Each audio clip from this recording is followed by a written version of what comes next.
अस्सलामुअलैकुम, welcome back to another video. तो कैसे हैं आप सब? उम्मीद करता हूँ आप सब ठीक होंगे और खैर खैरियत से होंगे। आज की इस वीडियो के अंदर हम बात करने वाले हैं वेंजा कैप्सूल्स के बेनिफिट्स, यूजेस और साइड इफ़ेक्ट्स के बारे में। इन कैप्सूल्स के क्या फ़ायदे हैं, क्या नुकसानात हैं और क्या तरीके इस्तेमाल है, मैं आज की इस वीडियो के अंदर आपको मुकम्मल डिटेल बता दूंगा। वीडियो स्टार्ट करने से पहले आपसे रिक्वेस्ट है कि अगर आप चैनल पर न्यू है तो चैनल को सब्सक्राइब कर दें ताकि इसी तरह की मज़ीद इन्फॉर्मेटिव वीडियो आप तक ईजिली पहुँचते रहें। चलिए वीडियो स्टार्ट करते हैं बगैर आपका टाइम ज़ाया करते हुए। वेंजा कैप्सूल्स के अंदर जो फार्मूला यूज़ किया गया है वो इसोमेप्राजोल है।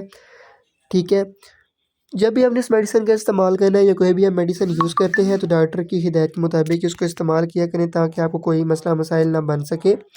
अब बात करते हैं वेंजा कैप्सूल्स के बेनिफिट्स के बारे में।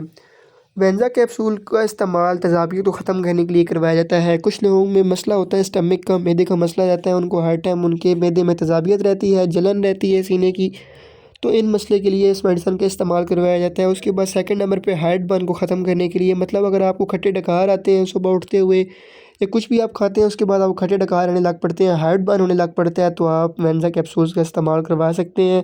उसके बाद आप कुछ भी गर्म चीज़ खाते हैं तो उसके बाद आपके स्टमक में तेज़ाबियत बन जाती है, सीने में जलन होने लग पड़ती है, तो इस मसले के लिए भी वेंजा कैप्सूल्स का इस्तेमाल करवाया जाता है। उसके बाद पेप्टिक अल्सर्स को ख़त्म करने के लिए, अक्सर लोगों के जो मैदे में ज़ख़म बन जाते हैं, अल्सर्स बन जाते हैं गर्म चीज़ें खाने की वजह से या किसी वजह से, तो उनको ट्रीट करने के लिए भी वेंजा कैप्सूल का इस्तेमाल बहुत ही मुफीद है।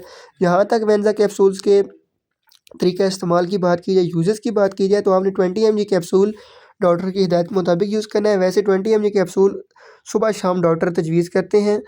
जो 40 mg कैप्सूल होता है वो ओडी डोजेज के अंदर आता है, वो आपने एक कैप्सूल खाने से पहले लेना होता है। जहाँ तक वेंजा कैप्सूल्स के साइड इफ़ेक्ट्स की बात की जाए, इन कैप्सूल्स को यूज़ करने से आपको लो बैक पेन हो सकती है, उसके बाद हेडेक हो सकता है, सर में दर्द। उसके बाद इसका आपने बहुत ज़्यादा इस्तेमाल नहीं करना, मतलब वेंजा कैप्सूल्स को अपनी आदत नहीं बनाना।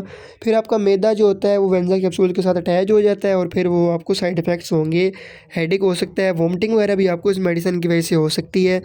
इसलिए अब जब भी ये मेडिसिन इस्तेमाल करें तो डॉक्टर की हिदायत पे इस मेडिसिन को यूज़ करें। ये थी आज की वीडियो, उम्मीद करता हूँ आपको मेरी वीडियो पसंद आई होगी।